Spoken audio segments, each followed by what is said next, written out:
sasabihin mo, hindi na kasi ako masaya eh. Tama mo eh. Hindi ka naman kasi magjojowa dapat para masaya eh. Dapat magjojowa ka para bumuo ng pamilya. Tignan mo, pag ang mindset mo bumuo ng pamilya, tas parehas kayo ng mindset na bubuo kayo ng pamilya, tignan mo, walang hiwalayan. Mali mindset ng iba eh, mali eh. Ang dahilan kung bakit nagjojowa, dahil mayaman yung lalaki o mayaman yung babae, o dahil masaya, o dahil pogi.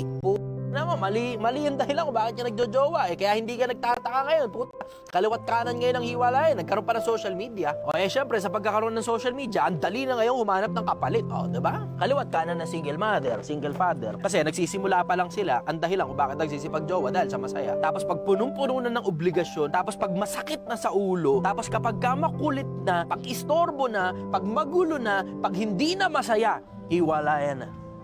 Iyon yung isang bagay na sigurado ko rin sa'yo. Here I come. Since anniversary natin ngayon,